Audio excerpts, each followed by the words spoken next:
So I had the chance to meet with some of the kids in the program today. Where are you? Scream out. There you go. I love those kids. And so what I thought I would do, because they gave me a little bit of time to say whatever I want, is offer you a little bit of some observations for your future. I have 5 little rules that you can follow as you find your spark and bring your spark to life. The first is to go after the things that you want. Let me tell you a story. So a friend of mine and I, we went for a run in Central Park. The Roadrunners organization, on the weekends, they host races. And it's very common at the end of the race, they'll have a sponsor who will give away something, apples or bagels or something. And on this particular day, when we got to the end of the run, there were some free bagels. And they had picnic tables set up, and on one side was a group of volunteers. On the table were boxes of bagels, and on the other side was a long line of runners waiting to get their free bagel. So I said to my friend, let's get a bagel. And he looked at me and said, that line's too long. And I said, free bagel. And he said, I don't want to wait in line. And I was like, free bagel. And he says, nah, it's too long. And that's when I realized that there's 2 ways to see the world. Some people see the thing that they want, and some people see the thing that prevents them from getting the thing that they want. I could only see the bagels. He could only see the line. And so I walked up to the line. I leaned in between 2 people, put my hand in the box, and pulled out 2 bagels. And no one got mad at me, because the rule is you can go after whatever you want. You just cannot deny anyone else to go after whatever they want. Now, I had to sacrifice choice. I didn't get to choose which bagel I got. I got whatever I pulled out, but I didn't have to wait in line. So the point is you don't have to wait in line. You don't have to do it the way everybody else has done it. You can do it your way. You can break the rules. You just can't get in the way of somebody else getting what they want. That's rule number 1. Rule number 2. I like this one.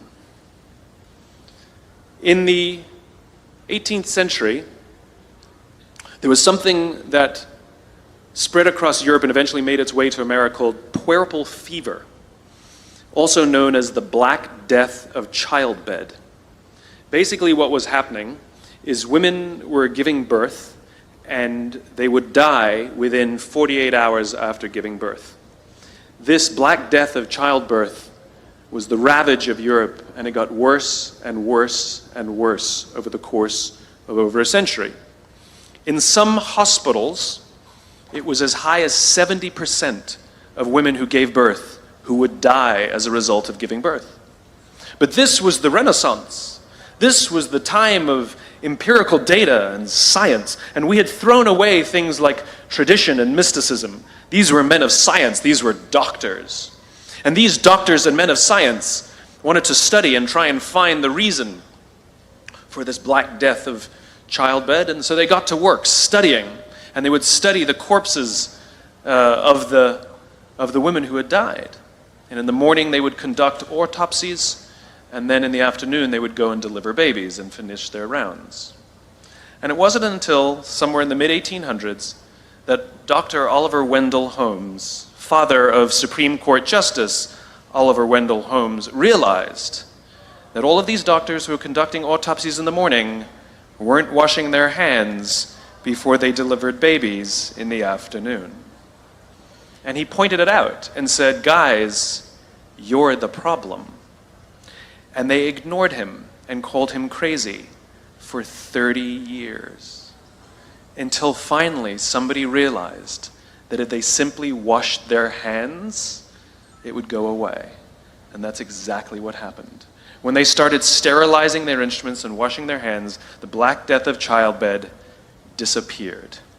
My point is, the lesson here is, sometimes you're the problem.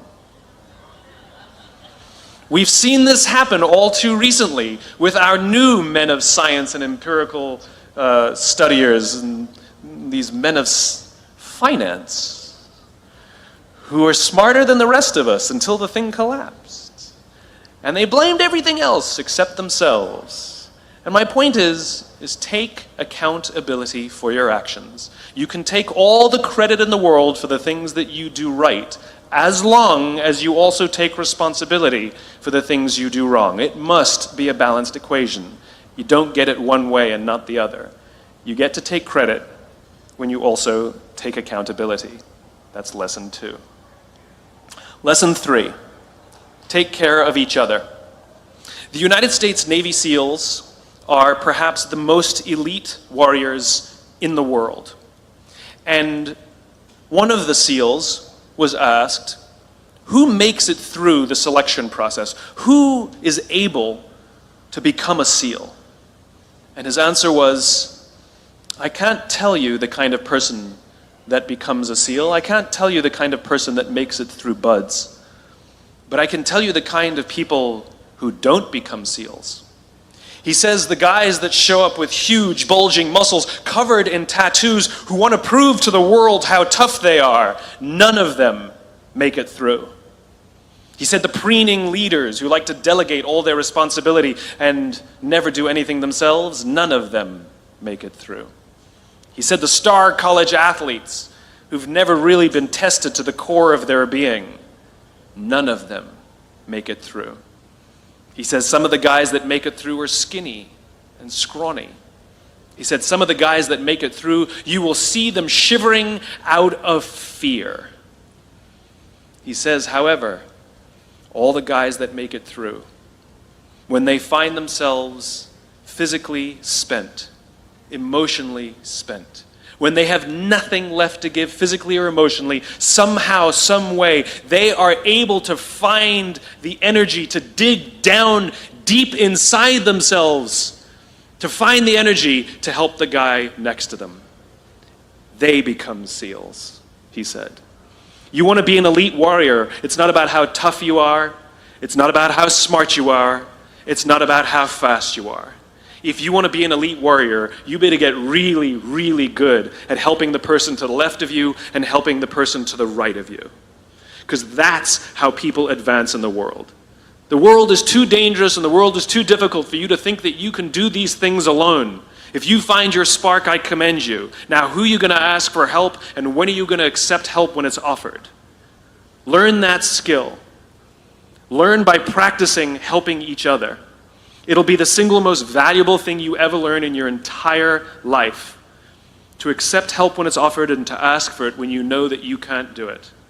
The amazing thing is when you learn to ask for help, you'll discover that there are people all around you who've always wanted to help you. They just didn't think you needed it because you kept pretending that you had everything under control.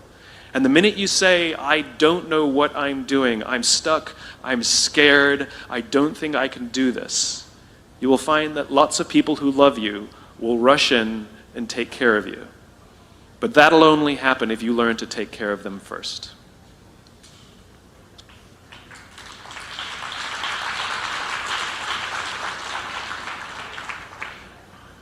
Lesson 4. Nelson Mandela is a particularly special case study in the leadership world because he is universally regarded as a great leader. You can take other personalities, and depending on the nation you go to, we have different opinions about other personalities. But Nelson Mandela, across the world, is universally regarded as a great leader. He was actually the son of a tribal chief. And he was asked one day, how did you learn to be a great leader? And he responded that he would go with his father to tribal meetings. And he remembers 2 things when his father would meet with other elders. 1, they would always sit in a circle. And 2, his father was always the last to speak. You will be told your whole life that you need to learn to listen. I would say that you need to learn to be the last to speak. I see it in boardrooms every day of the week. Even people who consider themselves good leaders, who may actually be decent leaders, will walk into a room and say, here's the problem, here's what I think, but I'm interested in your opinion, let's go around the room. It's too late. The skill to hold your opinions to yourself until everyone has spoken does two things. One, it gives everybody else the feeling that they have been heard. It gives everyone else the ability to feel that they have contributed. And two, you get the benefit of hearing what everybody else has to think before you render your opinion. The skill is really to keep your opinions to yourself. If you agree with somebody, don't nod yes. If you disagree with somebody, don't nod no. Simply sit there, take it all in, and the only thing you're allowed to do is ask questions so that you can understand what they mean and why they have the opinion that they have. You must understand from where they are speaking, why they have the opinion they have, not just what they are saying. And at the end, you will get your turn. It sounds easy, it's not. Practice being the last to speak. That's what Nelson Mandela did. Number 5. This is Monty Python. 1, 2, 5, 3. For all the other nerds in the audience. There's one. Number 5. My favorite one of all. True story. There was a former Undersecretary of Defense who was invited to give a speech at a large conference, about 1,000 people. And he was standing on the stage with his cup of coffee and a styrofoam cup, giving his prepared remarks with his PowerPoint behind him. And he took a sip of his coffee and he smiled and he looked down at the coffee. And then he went off script. And he said, last year I spoke at this exact same conference. Last year I was still the undersecretary. And when I spoke here last year, they flew me here business class. And when I arrived at the airport, there was somebody waiting for me to take me to my hotel. And they took me to my hotel and they had already checked me in and they just took me up to my room. And the next morning I came downstairs and there was someone waiting in the lobby to greet me and they drove me to this here same venue. They took me through the back entrance and took me into the green room and handed me a cup of coffee in a beautiful ceramic cup. He says, I'm no longer the undersecretary. I flew here coach. I took a taxi to my hotel and I checked myself in. When I came down the lobby this morning, I took another taxi to this venue. I came in the front door and found my way backstage, and when I asked someone, do you have any coffee? He pointed to the coffee machine in the corner, and I poured myself a cup of coffee into this here styrofoam cup. He says the lesson is, the ceramic cup was never meant for me. It was meant for the position I held. I deserve a styrofoam cup. Remember this. As you gain fame, as you gain fortune, as you gain position and seniority, people will treat you better. They will hold doors open for you. They will get you a cup of tea and coffee without you even asking. They will call you sir and ma'am, and they will give you stuff. None of that stuff is meant for you. That stuff is meant for the position you hold. It is meant for the level that you have achieved of leader or success or whatever you want to call it. But you will always deserve a styrofoam cup. Remember that. Remember that lesson of humility and gratitude. You can accept all the free stuff. You can accept all the perks. Absolutely, you can enjoy them. But just be grateful for them and know that they're not for you. I remember getting off the Acela. I took the Acela from New York to Washington, D.C. And I got off the train like everybody else.